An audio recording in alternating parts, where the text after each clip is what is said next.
제어에 이동하는 방법 중에 이제 두 번째로 반복문. 반복문은 일련의 문장들을 조건이 맞을 때까지 반복하는 거죠. 그래서 반복문은 제어줄이라는 거랑 몸체로 구성이 되고, 이 제어줄에서 몸체가 몇 번 반복이 되나를 조절해 주는 거예요. 그렇죠? 반복문은 그렇게 구성이 됐고, 반복문을 작업할 때 주의해야 될 거는 무한 루프가 안 걸리게 해야 된다. 무한 루프로 걸리면은 그 반복문만 계속 수행하게 됩니다. 프로그램은 진전이 없고 그것만 계속 실행이 돼요. 그래서 그거가 안 되게끔 해야 돼요. 반복문에는 자바의 반복문은 C와 똑같이 세 종류가 있습니다. while, do while, for 세 종류가 있고요. 그 중에 기본은 while문입니다. 즉 while문만 갖고 모든 반복문을 작업할 수 있습니다. 그리고 걔를 순서대로 그리면, 아니면은 뭐 UML 다이그램을 그리면 이렇게 돼요. 근데 순서대로 보면 처음에 조건이 false면은 몸체가 실행이 안 되죠. 그렇죠? 그래서 while문은 몸체가 한 번도 실행이 안 될 수 있습니다. for문도 마찬가지예요. for문도 마찬가지고, 근데 간혹이 아니라, 그리고 또 기존 C하고의 차이점은 요 조건이 조건문과 마찬가지로 컨디션이 뭐가 돼야 돼? 불연으로 평가가 돼야 돼요. 정수로 평가가 되면 안 된다. 그래서 예전에 C에서는 무한 루프를 만들려고 그러면 while one 이렇게 했어요. 근데 이제 C++에서는 저렇게 하면 안 되고 while true로 해야 돼요. C++에서는 이것도 되고 이것도 됩니다. C++에서. 그리고 여기 써 있는 것처럼 실제 무한 루프를 통해서 프로그램을 무한 루프로 만들어 가지고 구현하는 경우도 있어요. 웹서버 같은 경우에는 계속 무한 루프가 돌고 있는 거예요. 죽이기 전까지는.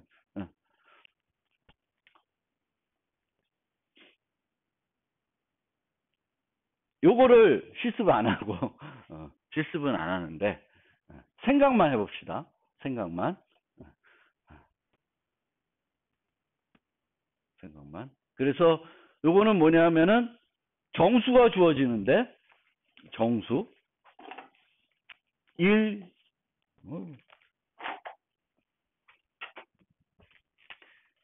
2 3 그리고 2가 주어져요. 요 디지트라고 하는 거는 우리말로 뭐라 그래요? 이 디지트를. 여기는 하나하나를 뭐라 그래요? 어떤 수를 구성하는 요 하나하나를 뭐라 그래요? 우리말로? 뭐라 그래? 크게. 뭐라 그래요? 내가 몰라서 그래. 뭐라 그래요, 보통?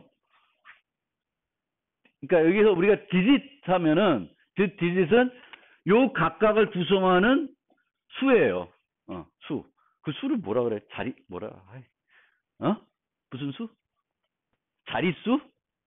맞아? 뭐라 그래? 자릿수 그럼 맞아요? 자릿수. 어쨌든 얘 디짓은 그 자릿수예요. 자릿수. 그래서 이 경우에 이렇게 입력이 들어오면은 출력은 뭘 줘야 돼요? 2를 줘야 되는 겁니다. 2. 그러면 먼저 우리가 항상 함수를 만들 때 이 함수의 예외 조건을 살펴봐야 돼요. 어떤 예외적인 상황이 있을 수 있는지를 살펴봐야 됩니다. 예외적인 상황이 있는지 살펴봐야 돼요. 그 예외적인 상황이 있는지는 뭘 갖고 먼저 봐야 되냐면은 인자들을 보면 돼요. 인자들. 그래서 그 인자들의 범위를 보고 그 인자들의 범위가 지금 가질 수 있는 범위를 다 해야 되는 건지 아닌 건지를 봐야 돼요.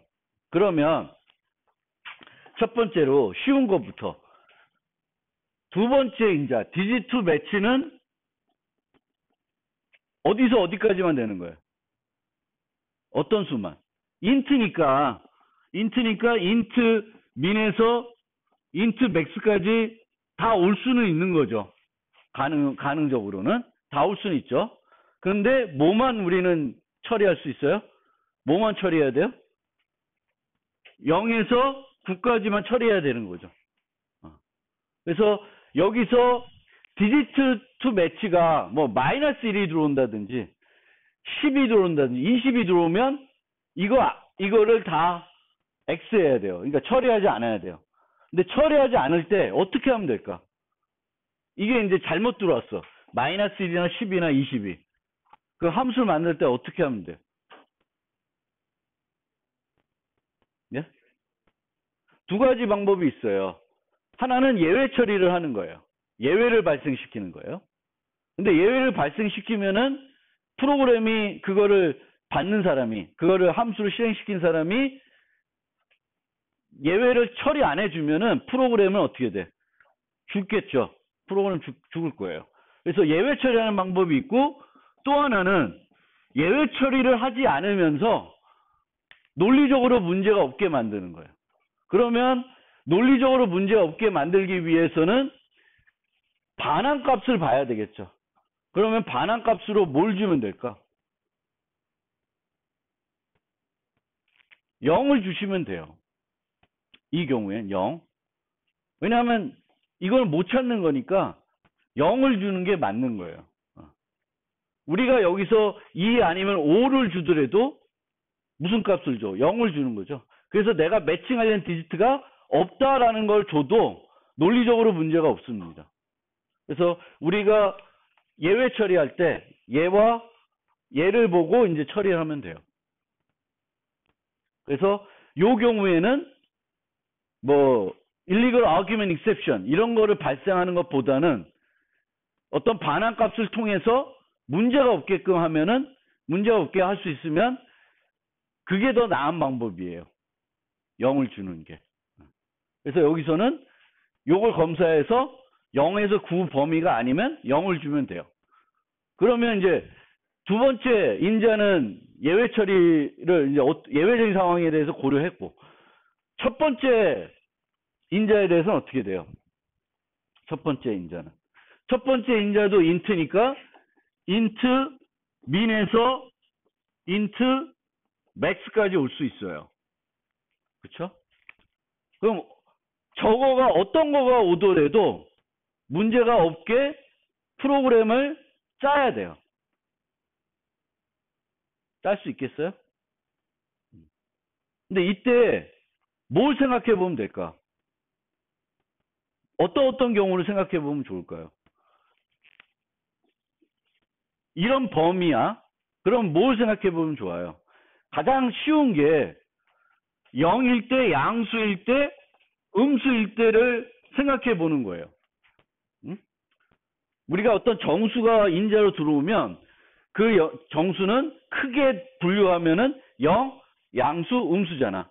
그럼 양수일 때 하는 알고리즘을 생각을 해보고 음수일 때 해야 되는 알고리즘하고 0일 때 해보는 알고리즘을 생각을 해보시면 돼요. 그러면 1, 2, 2, 3에서 이 각 자리는 어떻게 취할 수 있을까? 뭘로 하면 취할 수 있어요? 뭘로 하면? 얘를 취하는 건 어려워요. 왜냐하면 자릿수를 계산해야 되니까 더 쉬운 거는 뒤에 거부터 처리하는 거예요. 그럼 3이라는 수치는 어떻게 구하면 돼? 코드를 쓰면 넘버가 이거는 조건을 모르겠다. 우선 이렇게 놓고 if가 아니구나. 아니 if 넘버 모두 12 디지트 매치인데 좀 간단하게 디지트라고 할게요. 그러면 플러스 카운트 이렇게 하면 되겠죠. 카운트는 0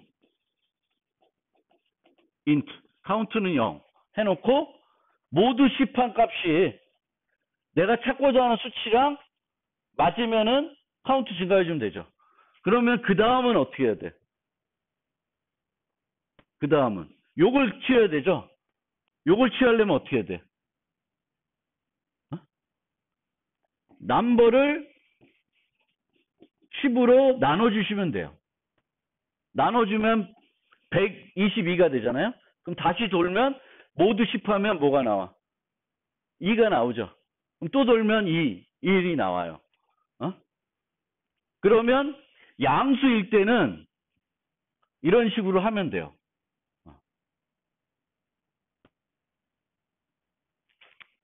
0보다 클 때? 이렇게 해야 되나?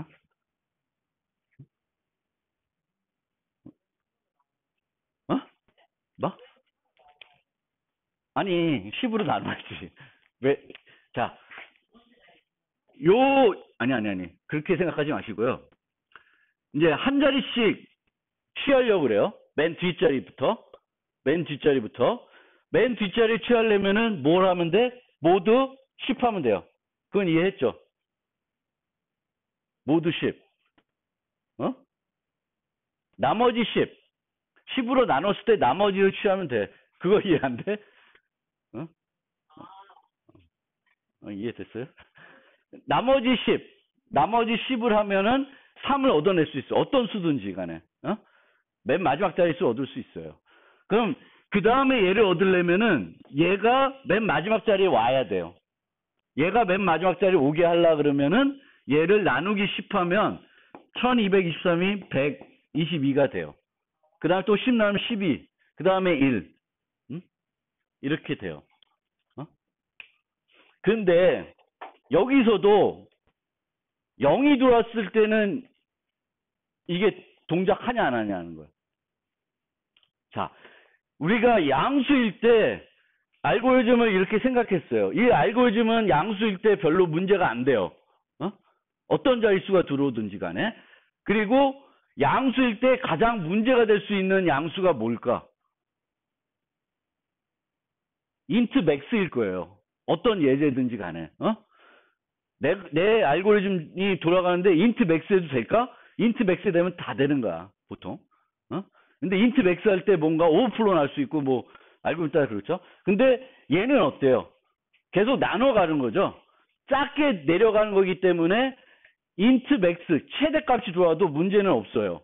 근데 0이 들어오면 어때? 이걸 해? 안 해요. 그럼 이퀄을 0 하면? 안 해요. 그러니까 여기서는 0을 처리 못하고 0을 처리 못해요. 그거를 또 생각을 해보셔야 돼요. 그러니까 0. 그 다음에 음수는 어때요? 음수는 어떻게 돼? 음수가 들어왔다. 마이너스 1, 2, 2, 3. 1223. 이 경우도 우리가 원하는 답은 뭘까? 똑같이 2예요. 그러면은 이 알고리즘으로 동작해 안 해? 안 해요. 그럼 어떻게 하면 될까? 어? 어? 곱하기 마이너스 1? 절대값이 곱하기 마이너스 1이지. 어? 어? 절대값이 곱하기 마이너스 1이에요. 그쵸?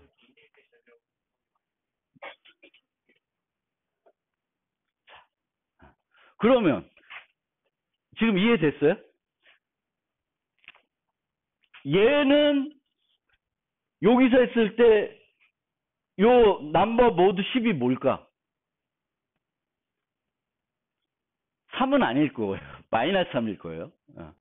해봐요. 3이 안 나오고 마이너스 3이 나올 거예요. 그러면 마이너스 3하고 3은 일치가 안 되죠. 일치가 안 돼. 일치가 안 돼. 그러면은 아까 여기 차이가 얘기한 것처럼 넘버가 음수이면 그러면 넘버를 곱하기 마이너스 1을 해. 코드 쓰기 귀찮다. 그래서 넘버를 양수로 바꿔요. 그럼 여기서 동작하겠죠. 근데 언제 또 안 돼? 얘 때는 안 돼. 얘 때는 또 안 돼. 그럼 어떻게 하면 될까? 인트 민일 때. 너 되게끔 하려면 이거 별로 안 좋은 방법 같아. 좋은 방법일 수도 있어요. 근데 음수일 때도 양수일 때도 얘가 동작하려고 그러면 어떻게 하면 될까? 아까 뭐라 그랬어요? 여기 마이너스 3이고 여기 3이라 그랬죠? 그럼 어떻게 돼? 양수일 때 여기 3이고 여기 3이에요. 그럼 어떻게 하면 돼? 어?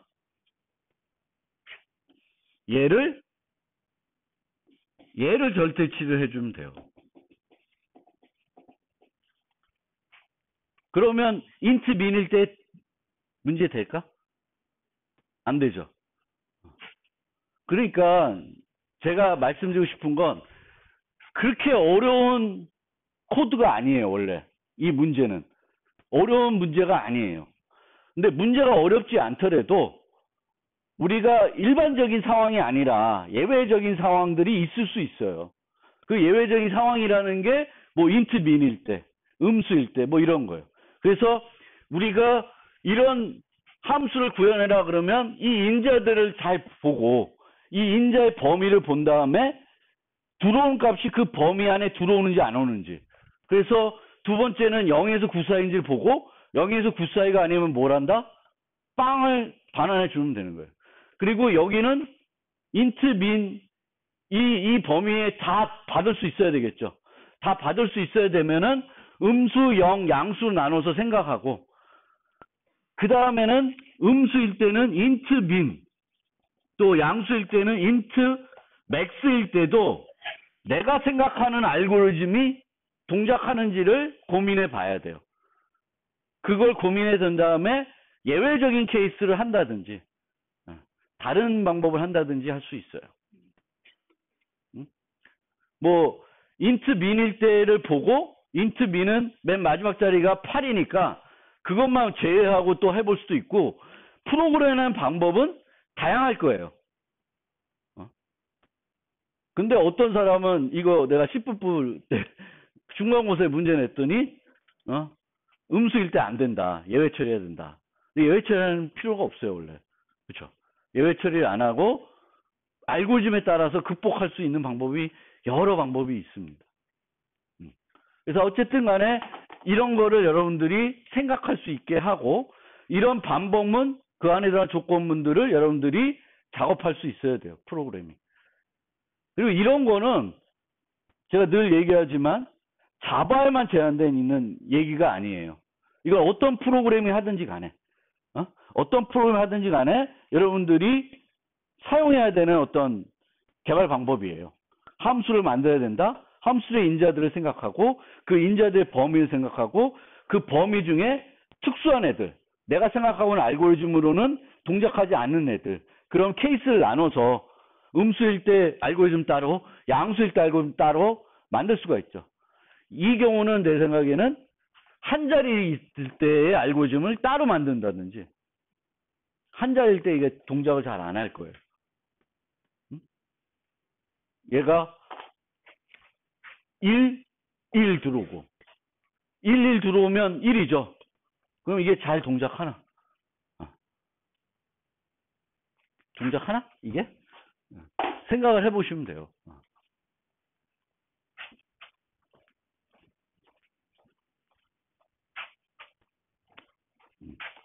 그래서 잘 생각을 하시고요.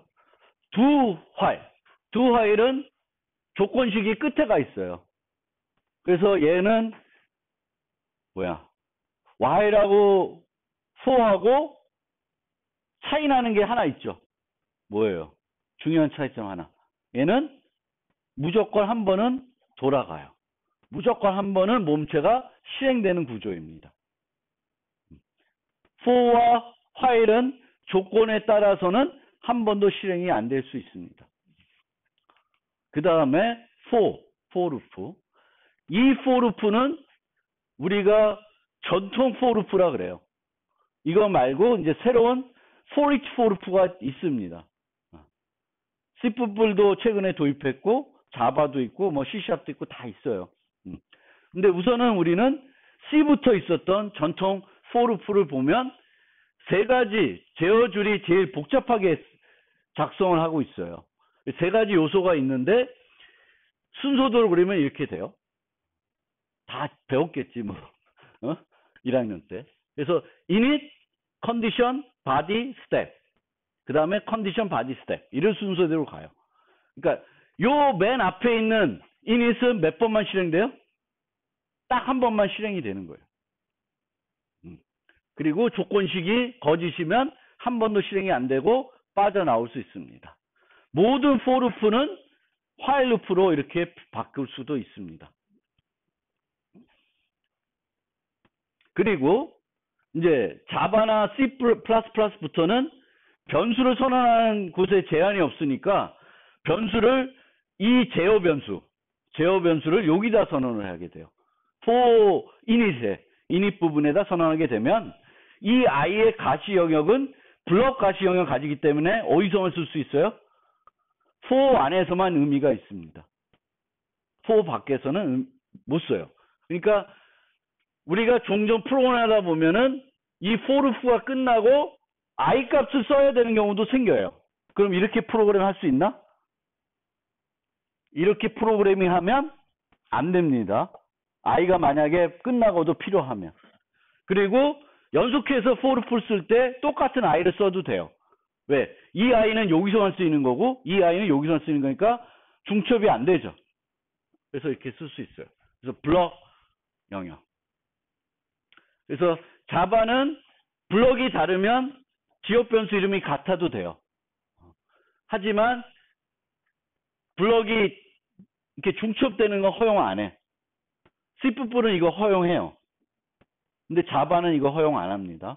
그래서 지역 변수가 똑같은 지역 변수를 쓸 수 있는 경우는 그들의 가시 영역이 중첩되지 않을 때. 제일 많이 쓰는 게 이렇게 for loop를 여러 개 같은 함수에 만들 때 우리는 주로 요 변수를 i를 제일 많이 써요. i, j, k를 많이 씁니다. 그래서 여기 i 쓰고 그 다음에 j 쓰고 그 다음 k 쓰는 게 아니라 계속 i 쓰는 거예요. 그럼 j는 언제 써?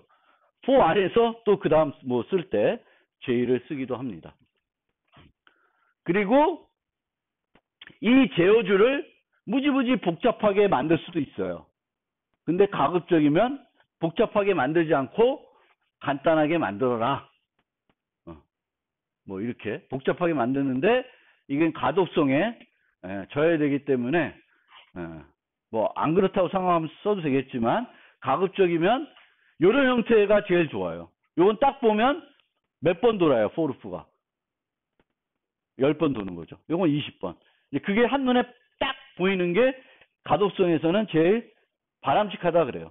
그러면은 여기서는 J가 이런 형태에도 J는 그냥 밖으로 빼는 것도 방법입니다.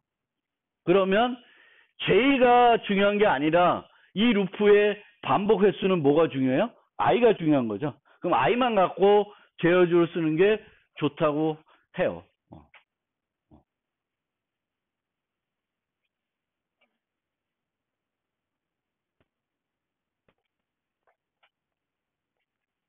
근데 이 문법적인 건데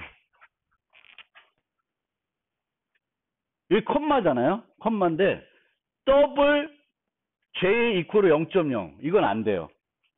여기다가는.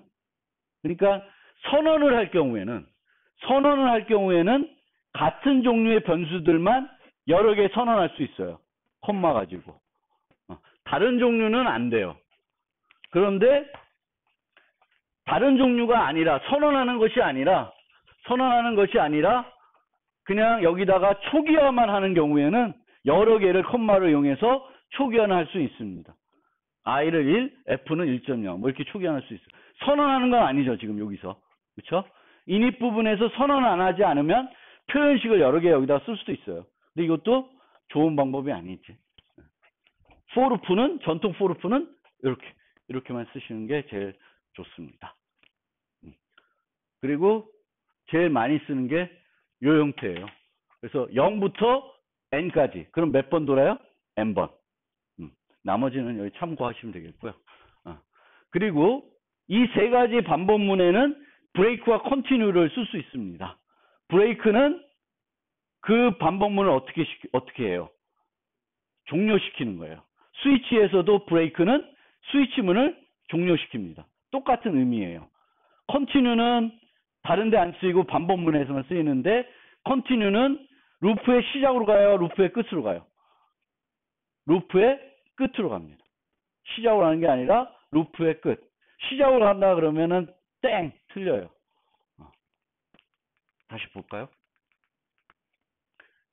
여기서 컨티뉴를 만났어요. 어디로 가요? 루프의 끝. 루프의 끝이면 어디야? 다시 조건으로 가죠.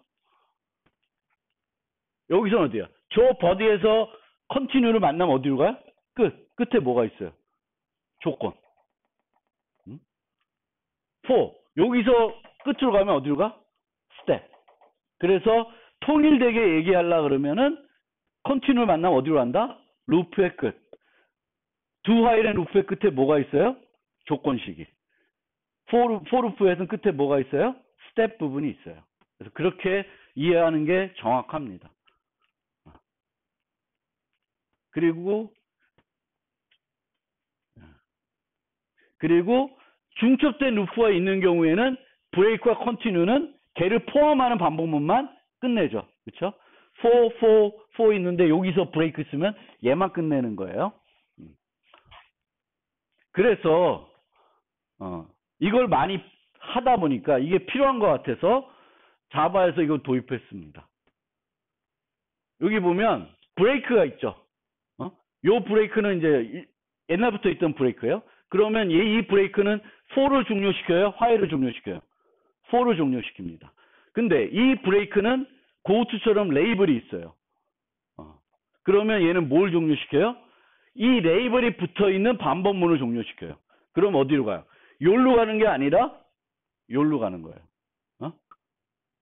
여기다 레이블 붙이는 게 아니라 얘를 끝내고 싶은 반복문의 시작을 붙여요.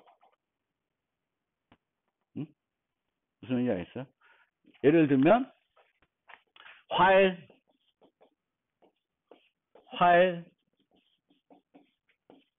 여기 for 있는데 여기에 break xxx로 가는데 xx를 여기다가 땡땡 하면은 요 for loop가 끝나면 1로 갈 1, 2 어디로 갈까? 1로 가는 거죠. 그러니까 내가 내 상위에 있는 종료시키고 싶은 반복문 앞에다가 레이블 붙이는 거예요. 그래서 요게 있어요. 그리고 실제로 C++이나 C를 할 때도 요거는 go to 쓰는 거 좋은 거예요. 나쁜 거 아니에요. 그러면 어떻게 해요? 그때는 여기서 C에서는 go to하고 여기다 레이블을 땡 해야 되겠죠. 그렇죠? 그러면 요로 루프가 막 쌓였는데 하다 보니까 루프 전체를 종료시켜야 돼. 근데 이걸 쓰려면 여기서 또 조건을 봐야 되고 또 브레이크를 연속해야 돼요. 근데 그거는 되게 번거롭거든요. 그럴 때는 C에서도 그냥 옛날부터 있던 go to를 쓰면 되고 C++에서도 go to를 쓰면 돼요. 그래서 그때는 go to 쓰는 게 나쁜 건 아니에요. go to 쓰는 게 제일 나쁜 거는 이 함수에서 저 함수로 가는 거예요. 그거는 진짜 그렇게 하면 안 돼요. 그건 절대 하면 안 돼요.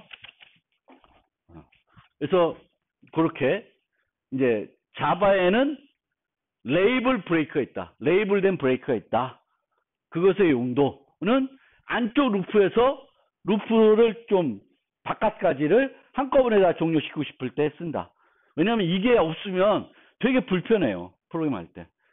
여기에 조건을 가지고 여기서 또 검사하고 뭐 이렇게 해가지고 가야 되니까 되게 불편합니다. 그래서 반복문 작성하는 팁을 들면 기본은 while이에요. 그러면 세 가지 반복문이 있는데 내가 반복문을 작성해야 돼. 어떤 걸 쓸까? 결정을 해야 되겠죠. 여러분 마음대로 해도 되는데 관례는 이겁니다. 가변적으로 반복하는 건 while. 가변적으로 반복한다는 것은 몇 번을 반복할지 몰라요. 예를 들면 -1이 들어올 때까지 정수를 입력받아라. 그거는 while문 갖고 만들어요. 그런데 반복하는 횟수가 정해져 있어요. 확실히 알아요. 뭐 배열 끝까지, 뭐 배열의 5번째까지, 뭐 10번, 100번 돌아야 돼. 그럼 뭘 해? while 루프 안 쓰고 for 루프를 쓰는 거예요. 왜? 이 for 루프는 그 조건을 잘 하게끔 반복 횟수를 깔끔하게 정의할 수 있게끔 만들어 놓은 거고요. 그래서 그거를 활용할 때에는 for 루프를 써요. 그럼 do while은 언제 쓰냐? 쓸 일이 없는데 딱 한 군데 있어요. 한 번은 반복된다라는 걸 강조하고 싶으면 do while 쓰시면 돼요. 그럼 얘가 do while 썼구나. 그러면은 이 for 루프는 무조건 한 번은 이 반복문 무조건 한 번은 반복이 돼야 되는 거를 얘가 좀 강조하기 위해서 while 써도 되는데 do while 썼구나. 그렇게 인식하게 되는 거예요. 그래서 여러분들도 가급적이면 그 관례에 따라서 프로그램 하시면 좋아요. 그리고 루프의 종료 조건을 따질 때 같은 거면 not equal 대신에 이거나 이걸 쓰는 게 좋아요. 왜? 증가하다 보면 언젠가는 넘겠죠. 그렇죠? 감소하다 보면 언젠가는 내가 정해놓은 수치보다는 낮아지겠죠. 근데 not equal 하는 순간 이거는 그냥 무한 루프예요. 이 n이 홀수면 이거 무한 루프예요. 플러스 이퀄 2를 하면 계속 짝수가 되겠죠. 0, 2, 4. 근데 이 n이 11이야. 뭐 13이야. 그럼 무한 루프가 돼요. 그래서 조건식은 가급적이면 웬만하면 not equal 쓰지 말고 for 루프에서는 특히 증가 감소 시킬 거 아니에요. 제어 변수를. 그러면은 그걸 비교하게끔 하는 게 좋습니다. 그리고 반복 횟수와 관련된 제어 변수는 포문 면체에서 변경하지 않는 게 좋아요. 가급적이면. 할 때도 있는데 웬만하면 하지 마세요. 왜냐하면 이런 걸 봤어. 그러면은 요거 읽을 때 내 머릿속으로 들어온 건 뭐야? 아, 이 for loop는 10번 반복되는구나. 근데 여기서 i를 바꿔버리고 있으면 10번이 아니라 12번 될 수도 있고 5번 될 수도 있죠. 브레이크가 아니라 브레이크 쓰는 게 아니라 i를 바꿔버리는 순간 이게 될 수 있어요. 근데 바꿀 때도 많긴 해요. 근데 가급적이면 안 바꾸고 프로그램 할 수 있으면 안 바꾸는 게 가독수 측면에 좋다. 그러니까 이것만 보고도 이 for loop의 특성을 충분히 이해할 수 있는데 i를 여기서 막 바꾸는 순간 얘의 의미가 되게 퇴색돼요. 그래서 i를 안 바꿨으면 좋겠고, 반복문의 평가값이 변하지 않는 표현식은 반복문 전에 미리 계산하는 게 좋다. 뭐 int 여기서 n i 더하기 a 플러스 b를 해요. 근데 i만 계속 변하고 a 더하기 b는 이 for loop 안에서 안 변해. 그럼 이거 좋아요, 나빠요? 별로죠. 그렇죠? 이게 100번 돈다고 생각해 보세요. 그럼 a 더하기 b라는 값은 안 변해. a와 b는. 그럼 a 더하기 b를 몇 번 해? 100번 하겠죠. 그렇죠? for loop 안에 이렇게 들어있으면. 그럼 어떻게 해야 돼?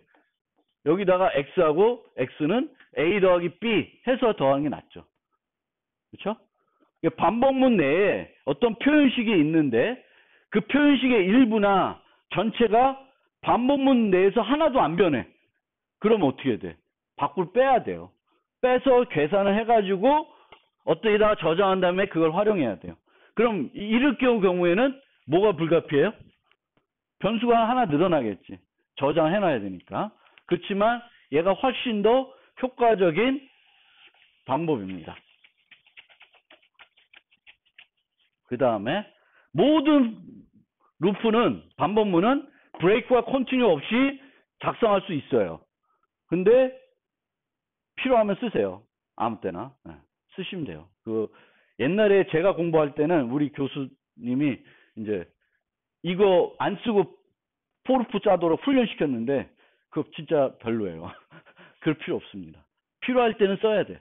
그리고 필요할 때 쓰는 게 오히려 간결성도 좋아요. 그래서 억지로 브레이크와 컨티뉴를 안 쓰려고 하지 마시고 필요할 때는 쓰시라. 그리고 for는 같은 화일문에 비해서 장점이 하나 있어요. 요 두 개를 비교해 보면 장점이 있는데 뭐냐 하면은 이 경우에는 이렇게 쓰다 보니까 while 루프 안에서만 쓰는 변수인데 while 루프 밖에다가 선언할 수밖에 없어요. 그런데 for 루프는 뭐가 있어요? init이라는 부분이 있죠. 그 init이라는 부분을 통해서 변수들을 루프 내로 제한시킬 수 있어요. 그런 장점이 있다. 그래서 이 얘기도 반복문 관련 팁들 보면 많이 나와요. 그래서 내가 어떤 변수가 있는데 반복문 내에서만 쓰인다. 근데 그거를 그렇게 다시 영역을 제한시키고 싶으면은 좋은 방법은 for loop를 활용하는 방법이 있습니다. 자, 그리고 for는 아니고 반복문을 작성을 할 때, 지난번에 if문을 작성할 때는 우리가 만들 때 조건식을 세워야 되는데, 얘를 쓰는데 얘를 쓰거나 얘를 쓰는데 얘를 쓰는 오류를 범하는 경우는 많아요. 이걸 써야 되는데 이걸 쓰는 사람은 초등학교를 다시 나가야 되나? 보통은 얘를 써야 되는데 얘를 쓰거나 얘를 쓰는데 얘를 쓰거나 뭐 이런 오류를 많이 범해요. 마찬가지로 반복문에서도 조건식을 세워야 되니까 얘를 써야 되는데 얘를 쓰는 경우 있고 얘를 써야 되는데 얘를 쓰는 경우가 종종 있습니다. 그리고 또 하나 뭐가 있냐면은 보통 초기값이라는 게 반복문에 존재를 해요. 뭘 할 때 보면은 그 초기값을 또 잘못 설정하는 경우가 있어요. 0인데 1. 근데 0을 해야 되는데 10을 하고 막 100을 하고 하는 경우는 또 드물어요. 그래서 그런 문제를 전체적으로 뭐라 그러냐면은 off by one error라 그래요. 하나 차이로 틀린다는 거예요. 우리가 보통은 반복문을 잘 짜는 사람들도, 프로그램을 잘하는 사람도 가끔 실수를 하는데, 그 실수를 하면 반복문을 뭐 10번 돌아야 되는데 100번 돌게 만든다든지 그렇게 하는 게 아니라 10번 도는데 9번 돈다든지 11번 도는 그런 현상들이 많이 벌어진다는 거예요. 잘 짜는 사람들도. 그거를 off by one error 또는 fence post error라고 그래요. 왜냐? fence post는 펜스를 10개 깔라 그러면 포스트는 몇 개 필요해요? 11개가 필요하죠. 10개면 11개가 필요해요. 9개가 필요한 게 아니라 11개. 그래서 그것도 하나 차이 나요. 그러니까 착각하는 거예요. 펜스를 10개 깔아야 되는데 기둥을 몇 개일까? 그래서 10개로 생각하는 사람. 그래서 하나 차이로 틀린다는 거예요. 그래서 우리가 반복문을 작업할 때 하나 차이로 틀린다는 거를 얘기하기 위해서 off by one error 또는 fence post error라고 얘기를 많이 합니다. 컴퓨터 세계에서, 프로그램 세계에서. 그러면 이 off by one error를 어떻게 줄일 수 있냐? 간단한 예제를 가지고 테스트를 해보면 돼요. 간단한 예제를 가지고. 실제 사용될 예제가 아니라 머릿속으로 생각하기 쉬운 예제 갖고 내 코드를 검증해 보는 거예요. 실제 내가 데이터를 넣어서 검증해 볼 수도 있고 손으로 써봐서 할 수도 있어요. 그럼 예를 들어 보면 투자가 2배가 되기 위한 연수를 계산해라. 투자를 했는데 이자율 갖고 2배가 되는 건 현실 세계에선 불가능합니다. 그렇죠? 불가능해요. 10,000원 얻는데 언제 20,000원 될까? 죽어도 안 될 거예요.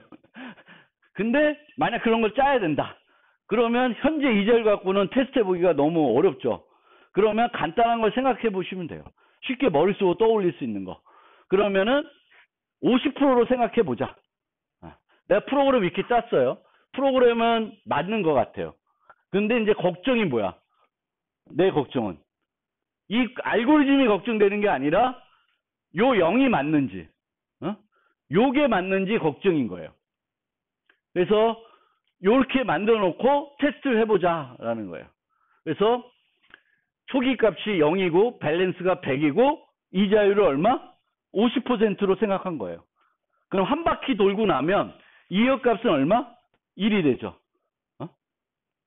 밸런스는 얼마가 돼? 이자가 50%니까 150이 되겠죠. 그럼 우리 목표 타겟 밸런스는 얼마예요? 목표는 100원 있었을 때 목표는 200이 되겠죠. 아직 200보다는 작죠. 그러면 한 바퀴 더 돌겠죠. 2가 되고 밸런스는 요거에 또 반이 추가되는 거니까 225가 돼요. 그럼 225는 200보다 커요? 크죠. 그렇죠? 그러면 while 루프가 종료돼요. 그러면 결과값이 뭐가 돼? 2죠. 그럼 맞아요? 맞죠? 100이라는 값이 있고 이자율이 50%면 몇 년 지나면 2배가 돼? 2년이 지나면 2배가 돼요. 그럼 내 알고리즘이 맞구나. 초기 값을 0을 두는 게 맞구나라는 걸 알 수 있습니다. 그럼 해피. 근데 여기서 얘하고 얘가 같은지 볼라 그러면 이런 예제 갖고 안 돼요. 어떤 예제가 나와야 되냐면 얘와 얘가 일치하는 경우를 만들어 봐야 돼요. 그 일치하는 경우에서 잘 동작 하나를 봐야 되겠죠. 그러면 쉽게 생각하면은 이자율을 얼마? 100% 하면 되죠. 그렇죠? 그러면 0, 100이고 그 다음에 1년 지나면 1, 200이 돼요. 그럼 얘를 썼으면 어떻게 될까? 200, 200이면 참이죠. 그럼 어떻게 돼? 한 바퀴를 더 돌죠. 잘못됐죠. 그러니까 이게 맞는 거죠. 처음에 만든 이게 맞는 거예요. 그래서 우리가 반복문을 작업해보고 간단한 테스트 갖고 테스트를 해보셔야 돼요. 내가 맞는지 틀리는지. 그러니까 보통은 이 알고리즘은 별로 안 틀린다는 거예요. 뭐가 틀린다? 요거, 요거. 그럼 걔가 맞는지는 실제 이자율 0.02%막 이거 갖고 테스트 돌려보고 있으면 안 돼.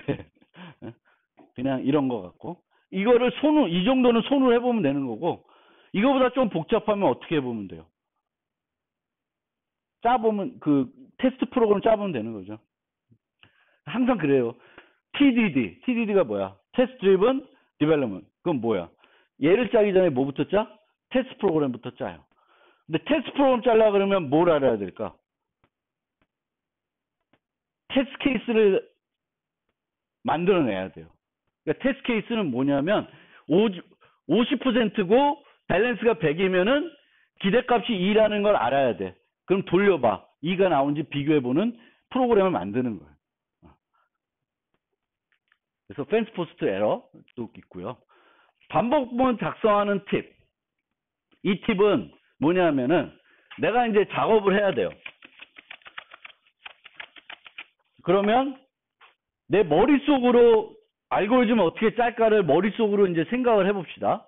자, 이 알고리즘 뭐냐면 마이너스 1이 들어올 때까지 정수를 입력받아서 평균을 계산하자라는 거예요. 평균을. 그러면 우리가 해야 될 일은 손으로 쓰면 정수 입력. 그쵸? 그 다음에 이 입력이 마이너스 1인지 검사를 해요. 아니면 썸하고 개수를 세요. 그쵸? 이렇게 하면 돼요. 이게 내 머릿속으로 생각되는 거예요. 그러면 얘를 반복문으로 짜라 그러면 어디 있냐? 이렇게 짜는 게 제일 좋은 거예요. while true. 그냥 무조건 조건식 생각하지 마. 이거는 조건식은 무조건 정수 입력을 해야 되는 거잖아요. 조건식을 생각하지 말고 while true로 놔요. 그 다음에 뭐래? 정수 입력을 받죠. 그럼 n equal in next int예요. 그 다음에 뭘 하기로 했어요? 마이너스 1인지 검사하기로 했죠. 그래서 마이너스 1을 검사해서 마이너스 1이면 뭐래요? 반복문을 종료시켜요. 그 다음에 뭐래? 카운트를 증가시키고 썸을 증가시켜요. 그러면 이 코드는 내 머릿속으로 생각했던 거하고 똑같은 거예요. 그렇게 짜는 게 쉽죠. 브레이크 안 쓰고 잘라라 봐. 그러면 옛날에는 이 훈련을 시켰어요. 앞에서 먼저 한번 해. 한 번도 안 될 수 있으니까. 마이너스 1. 그래서 마이너스 1 들어오면 아예 종료시키게. 그 다음에 하고 여기 또 입력받는 거예요. 그러면 이 코드가 어때? 중복되죠. 그래서 이게 이제 귀찮으니까 교수님도 옛날에 숙제 내주라 그럴 때 이렇게 짜놓고 이렇게 내 머릿속으로 이렇게 짜놓고 true라는 변수 대신에 불리한 변수를 하나 둬요. 똑같아요, 쟤랑 구조는. 근데 뭐는 안 썼어요. 브레이크를 안 썼어요. 그럼 교수가 욕하지. 누가 그렇게 하랬어. 그래서 물론 이렇게 할 수도 있어요. 근데 제 생각에는 이렇게 짜는 훈련을 하시면 좋습니다. 그러니까 내 머릿속으로 생각을 해보면 처음부터 검사해야 될 게 있는 게 아니라 내 알고리즘 상의 중간에 검사를 해야 돼. 종료 조건을. 그러면 반복을 어떻게 짠다? 무조건 무한 루프로 짜는 거예요. 그리고 그 위치에 가서 검사해서 필요하면 뭘 시키면 돼? 브레이크를 이용해서 종료시키면 돼요. 그렇게 짜는 게 저는 제일 편한 것 같아요. 그리고 여러분들도 아마 해보시면 브레이크 안 쓰고 하는 것보다는 이런 식으로 짜는 게 더 쉬울 것 같아요. 그래서 여러분들도 그렇게 해보시면 좋겠고, 여기에 두 개 기사가 있는데 영어로 된 기사예요. 그래서 뭔 얘기냐면은 요 기사는 이제 자바 8부터는 람다 표현식이라는 게 도입됐고 스트림이라는 라이브러리가 추가됐습니다. 그래서 이 사람이 하는 얘기는 더 이상 반복문을 짜지 마라 라고 얘기하고 있습니다. 왜? 반복문을 안 짜고 이것 갖고 다 구현할 수가 있어요. 되게 간결하게. 근데 요 기사에서는 뭐냐면은 이거 잘못됐다. 이 람다 표현식과 스트림을 쓰면은 뭐에 영향을 준다? 효율성이 나빠진다라는 얘기예요. 근데 저 생각에는 효율성이 중요한 응용에서는 요 이야기를 우리가 귀 담을 필요는 있고, 내가 프로그래밍을 이제 잘 익혀가지고 람다 표현식, 스트림을 잘 쓸 줄 알면은 프로그램 할 때 for loop 반복문 짜는 게 아니라 얘를 활용하는 게 훨씬 더